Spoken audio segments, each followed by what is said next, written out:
Welcome to class, ladies and gentlemen. No wasted time here. We're getting right into it. This will be 5 tips for Final Fantasy XIV that you may not know as a new player, or tips that you may have wished to know as soon as you started.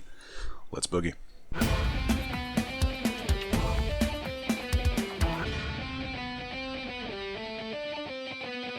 Straight into it, no time for small talk. Take notes if you like. Number 1, you can safely rebind the Q, E, F, and R keys if you're willing to deal without keys to turn your character. This will require rebinding your strafe keys to A and D as normal. A key to tell your character to face the target, which I have never used, or the auto run being close to your movement, which you could pretty safely deal without and move it across your keyboard. It's not necessarily useful in combat. Similarly, you can put the Shift and Control versions, i.e. Shift Q and Control Q, of exactly those same keybinds to add a whole 9 to 12 extra buttons without having to reach too far across your number bar.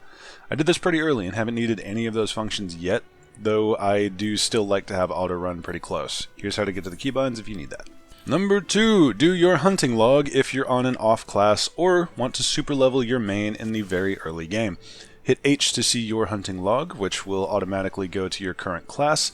These are useful up until about level 20, then they sort of fall off in efficiency unless you just want something to do. Some are a bit annoying to find, but the log is good about telling you which map and section to search for the targets, so be thorough and you'll be fine. Similarly, once you get into a grand company, you'll need to do the hunting log for them to advance in the ranks after a certain threshold. Here's how to get to that page for your convenience. Number 3, roulettes. Once you get to the Sestasha story mission, you'll be able to do that raid whenever you like, which will be an instanced 4-man dungeon with a few bosses to play with. Soon after, you'll unlock another dungeon, the Tamtara Deepcroft, which will allow you to use the leveling roulette. This will be your daily quote-unquote grind to level your character, or my personal favorite way to level an off-class without using your main story missions to work on it. Those give a lot of XP, you don't really want to waste them. Even better, the more story you do and the more side missions you go on, the more potential dungeons you have in the roulette. Just look for the little plus sign next to the quest icons. Those are usually the ones that give you extra dungeons. This will also adjust experience gain depending on your level, so it's never an outright waste of time, even if the daily bonus isn't up. Similarly, you'll run into other roulettes, namely the main story roulette that will give you a load of tomestones, which you can use to buy better gear after or around level 50. The gear you get is always worth it at that level, so I highly recommend running all of your dailies if possible to keep up. If you can't though, don't worry, there's other ways to do that.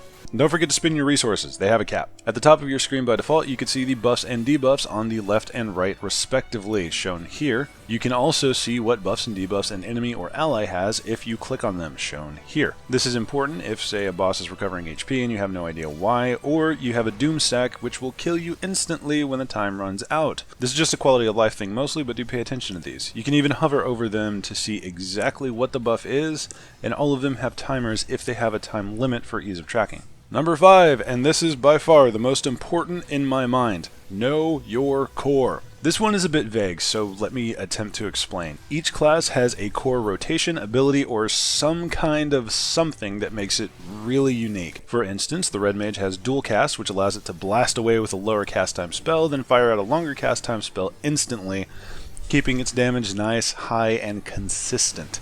Ninjas have the Mudra, which is kind of like a combination lock of abilities. You have to know which rotation to do for each ability. Samurai is similar in that you have 3 signs, or whatever they're called, to activate, and depending on how many you have, you get a different ability proc on your finisher. It could be anything from AoE to damage over time to just a load of damage. All of them are pretty nice. Then there's the Warrior with its Beast Gauge, knowing which abilities give you this Beast Gauge and which ones to use once you have enough of it. I could mention all of the classes here because they all have a core trait or something that makes them feel truly unique, but you get the idea.